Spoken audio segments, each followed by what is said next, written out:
any better than that. Obviously, we'd like to be a little bit more stress-free, but it's a pretty damn good story, I'll be honest with you. So it's special. I used to not necessarily complain about the fact that I had that many different offensive systems and having to learn that, but it came in handy when having to learn a crash course and being able to relate certain things. And, Sean's protection scheme is similar to Bill Callahan's, who I had in Cleveland.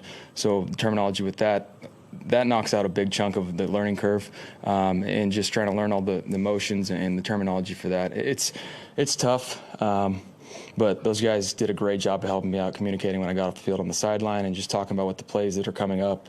There was still definitely some looked like some rookie errors with formations and motions. Obviously, it hurt us late, but it worked out. But not having the timeouts to be able to call on defense, it came down to that 3rd and 1 stop. Defense did a hell of a job making that stop and giving us the ball back.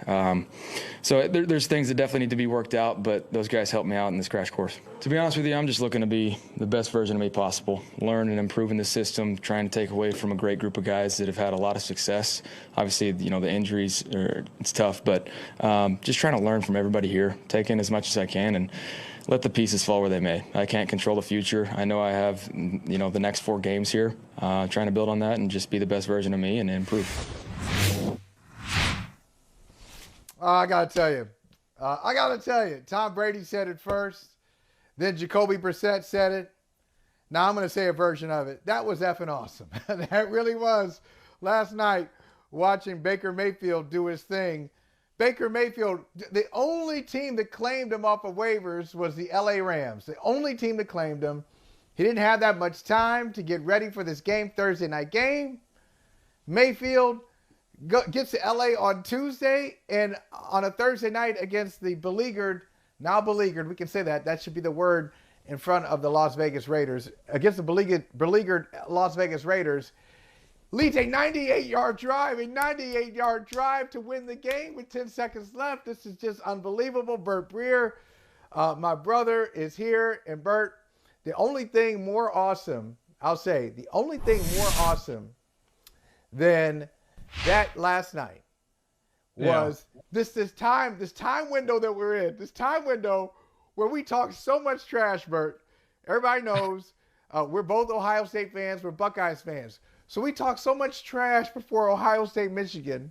It happened to be after Thanksgiving. So the Saturday after Thanksgiving, I came back on Monday. You weren't around. And then we had some shows. We had some things. So this is our first time to talk since Buckeyes, the game, Wolverines. And here's the thing. Now the Buckeyes are in the playoffs.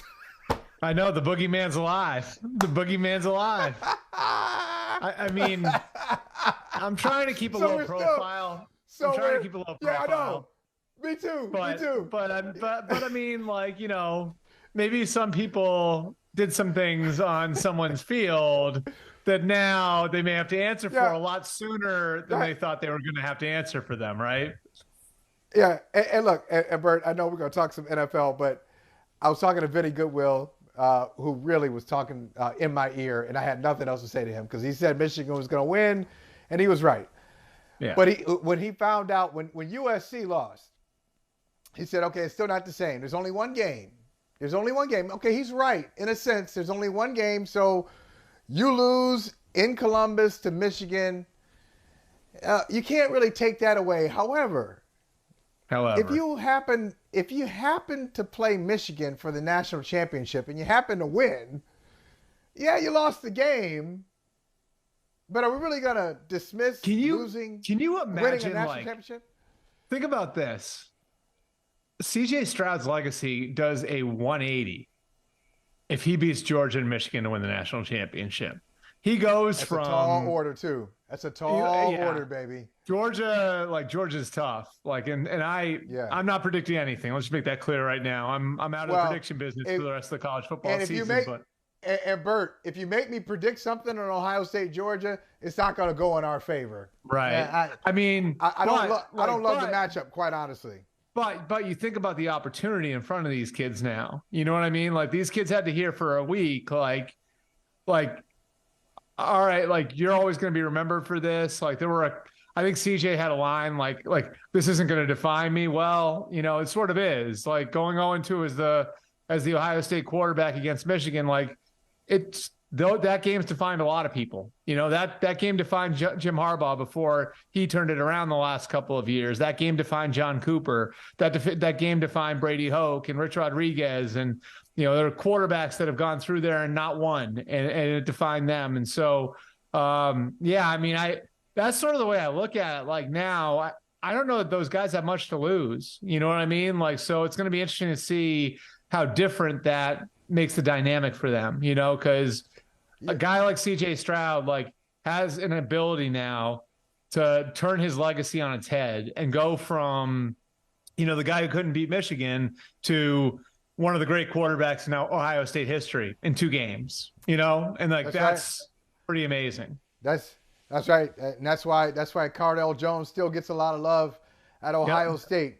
And there are many quarterbacks who are much better than he was, but happen to be a quarterback of a national championship team. So speaking of a quarterback who has a legacy that is tough to define, that is ever shifting, let's look at Baker Mayfield, a guy who also planted a flag at Ohio Stadium once upon a time. But Baker Mayfield, in the last calendar year, has been a Brown, has been a Panther, and now a Ram. And his first game with the Rams, as I said off the top, just incredible. And Bert, I wonder what you think about this. Baker has won a playoff game in his career, so he's no stranger to success. He really had a good year in 2020 for the Browns. I wonder if you look at this, you look at Baker Mayfield and other quarterbacks who have taken a while to find their spot. Geno Smith is a great example. Should we just kind of recalibrate how we evaluate quarterbacks? Yeah. I know coaches don't have 5 years to look at them, but should we look at them in 5-year windows? Is that too much? It's interesting you say that, because I think just because of the way the contracts work for first rounders now, like, teams feel like they've got to have an answer on a guy after 3 years, right? Like, and so, we've seen it. You can go all the way back to when these rules went into place in 2011, that first quarterback class with, Cam Newton and Christian Ponder and Jake Locker and Blaine Gabbert and Andy Dalton in it, and Colin Kaepernick in it. There's been this feeling that, like, you have to have your answer after 3 years. The guy that Baker Mayfield was actually compared to a bunch coming out was Drew Brees. And it took Drew Brees longer than that. You know what I mean? Like, so, yeah, I think it's interesting. I've talked to Geno about this a couple times now. And, I think Geno's feeling was, I've been this quarterback for a while. I just didn't have the opportunity to show it. And because people look at guys who sort of wash out in their first shot as starters as failures, or, okay, he's a career backup, you don't see very many guys swinging back around at 27, 28, 29 years old and reestablishing themselves. Yet, if you look back in history, right, and Pete Carroll actually brought some of the names up to me when I talked to him about Geno, there are a lot of decent examples of it. Jim Plunkett, Rich Gannon, Steve Young, like, there are good examples of it if you go back in the history of the NFL. And so maybe it says more about us, than anything else, that we just have to have a final determination on a guy after 3 or 4 years. But we got a couple of good examples, I think, of how a guy getting to the right situation, and obviously with Baker, it's a much smaller sample size than Geno, but how a guy getting to the right situation can really help. And I think that was the case with Brees too. Like, if you want to look at Drew Brees, like, he was sort of in a weird spot in San Diego where I think they went through 3 coaches in his time there, and then they spent a first-round pick on another quarterback. And then he winds up with the perfect coach for him and Sean Payton, and his career takes off. I wouldn't rule out, like, the idea that Geno Smith could be that, for Seattle, or that Baker Mayfield could eventually become that guy for the Rams, especially if Matthew Stafford's career, is cut short, which I think a lot of people have the radar up for right now. Yeah, I got to say, though, I love the response for this game. I love the response from Sean McVay on that winning touchdown pass. Great throw, by the way. Great throw from Baker to Jefferson to complete the comeback. And a great response. And a great response in the locker room for I talked to a couple. There are so many levels to this. I talked to Baker a minute ago. We'll have a story up on the site soon on this. But he, like how the waivers work in the NFL, right? So, like, the waivers come in for people who don't know at 4:00 every day. So 4:00 Eastern. So Baker and his agent had sort of figured out okay, they thought Houston might take him. The agent did some homework, so they're not taking you. Then second and third in the waiver order were the Bears and the Broncos. And they knew because of Justin Fields, Russell Wilson, they're not taking me. So they figured out like the Rams were likely to take him, right? Baker booked a flight. And I know he mentioned this last night. What he didn't mention was what time that flight was at. It was at 4:48. So literally as that flight is boarding, he's figuring out whether or not the Rams claimed him, which is an amazing detail. And here's another one for you. You know how the wristbands work, right? Quarterback wristbands, your cheat sheet, right? Right. There was only one play that Sean McVay called off the wristband last night. Every other play, Baker had to have in his head, which is amazing. I thought that was an incredible detail.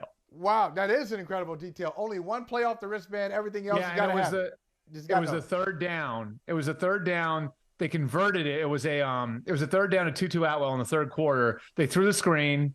They converted it, and it got called back. That was the only play they called off the wristband all night. Which, the other detail I got, his headset went out, his earpiece went out, in the second quarter.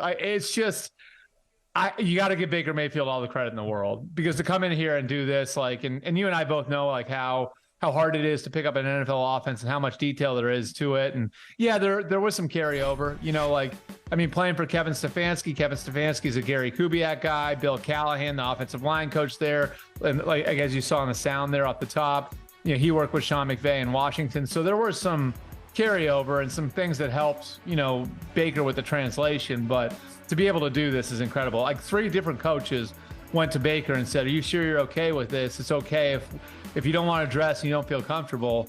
And every one of them, he said, "I'm ready to go." I got to go. Now, on the flip side, Bert, once again, the Raiders, it's you really can't make it up. How many games have we seen like this during the season where the Raiders appear to have control of the game? Hey, they make a couple of smart plays and you got this thing, you can win it. They lose again after blowing yet another lead in inexplicable ways. Yeah. I know there won't be a price to pay. I shouldn't say that. There's unlikely to be a price to pay for Josh McDaniels and Dave Ziegler. Got it. Yeah. But what do they do with this? What do you do if you're the Raiders? How do you process this and move forward when this is who you are now? What's so interesting about it is a lot of the stuff that we saw them screw up last night, where Josh comes from, they're the master of it, right? So discipline down the stretch, the pass interference call, it was the right call. It was close, but it was the right call. Yeah. But that corner has to know he's got help. Deron Harmon's waiting there for the ball. You know what I mean? So that corner has to know, I got help here. The last thing I can do is tug on the guy's jersey, right? Or tug on his arm. And then Jerry Tillery pulling his arm. Right. And then Jerry Tillery with just, the all-time bonehead play of knocking the ball out of Baker Mayfield's hand. What are you doing? You know what I mean? What are you doing? You just. And if you look, those 2 penalties really ignited the drive, and then later on, that's the thing to me. I don't know if you saw the Amazon post game, Michael, but Baker said he was stunned that they were impressed man coverage. Well, I don't know. I've watched a lot of New England over the years, Michael, and in that sort of situation, what's Bill Plant telling him? He's keep him in bounds, keep him out of the end zone. Right. Tackle him to the ground, and the game is over. There's 15 seconds left. If they tackle a guy, if they defend the sideline and the goal line, and even if the guy catches the ball, you take him to the ground, the game is over. You know what I mean? So there's just, that's the thing that's so wild about the whole scenario, is that there's so many situational things. And it makes me wonder, does Josh need to look in the mirror a little bit and be more the CEO head coach, right? Because these are game management things. Right? And if things are slipping in game management, situational management, does that mean Josh needs to take a little bit more of a step back from being the offensive guru? And a lot of guys have trouble with this. You know what I mean? A lot of coaches, because they think this is what I've been hired for, which is the right way to think about it, right? I've been hired because I'm really good at this, so I'm going to keep doing this. I just, you wonder, you look at it and it's could Josh have done a better job if he was more dialed into the game globally than just looking at the offense. And, I give coaches who hand that stuff off a lot of credit. Like, I think Nick Sirianni in Philadelphia is a great example of it. Last year, halfway through the year, without telling anybody, he handed off play calling to Shane Steichen. And that was really when the Eagles took off, And so I think the game management stuff was the stuff down the stretch. And basically the way the team conducted itself down the stretch that really kind of caught my eye. Last thing I have for you, I could talk about football with you all day, you know that. But last thing, for the time that we have, did Tennessee make the right choice? John Robinson, you've known him for a while. I've known him for a long time. Yeah. Did they make the right choice firing John Robinson at a very strange time when they're in first place and it's December and it's a critical time in the scouting realm? Did they do the right thing?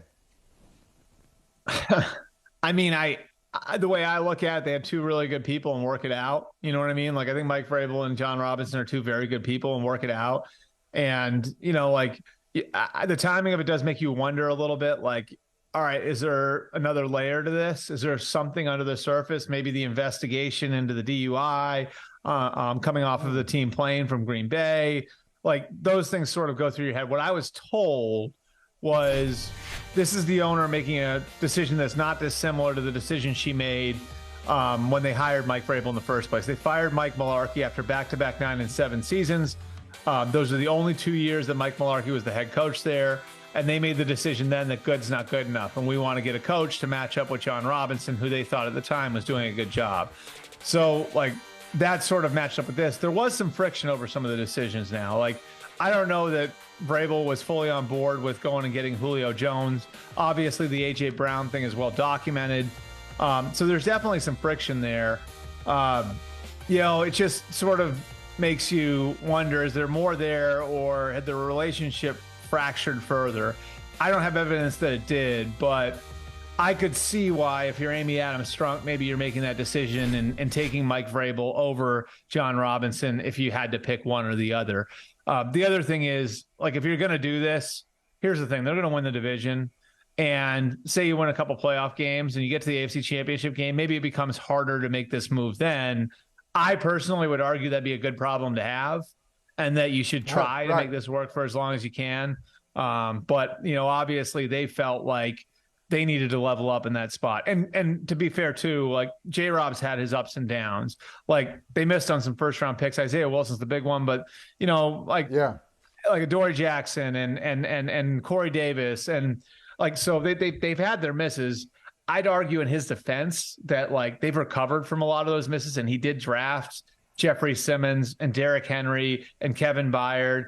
And he got them out of the Mariota thing, and Ryan Tannehill's not great, but he got them soft landing out of that situation. I think he did a lot of good things. So, I think this almost has to boil down to something that's not completely about putting the football team together. And you could say that, and NFL fans would be shocked to listen to their brethren and sistren all around the league who complain about, my coach, my GM missed this draft pick. They all sound the same.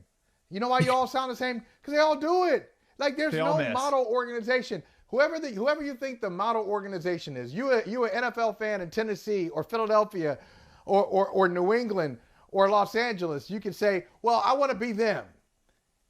I'll go to that fan base, and they will tell you they're dissatisfied too. Nobody's happy with their team. Problem is, in the draft, Michael, the problem is?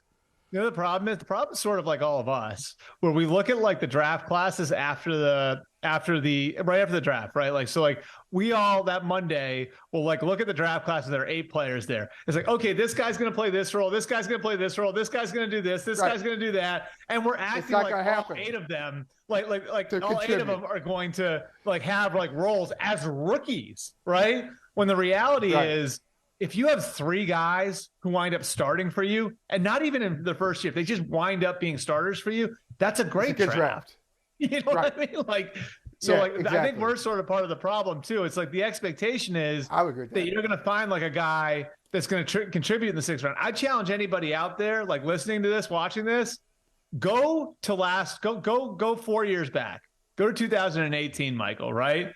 Go to the 6th round and look at the names. and come back to me and tell me how many of those guys amounted to anything in the league. You know, it's hard. It is hard. But, hey, it's not hard to talk to you, man. Bert Breer, one of the best in the country. And we'll talk after the national semifinal. I'll just say it that way, Bert. We'll no talk. Prognostications, Michael. That's right. No, I know. I'm not talking. I've been humbled, kind of. for the time being. Yeah, that's right. Hey, thanks for watching Brother from Another on YouTube. Make sure you hit subscribe before you leave, and be sure to watch us 3 to 5 p.m. Eastern Time on Peacock. Appreciate you.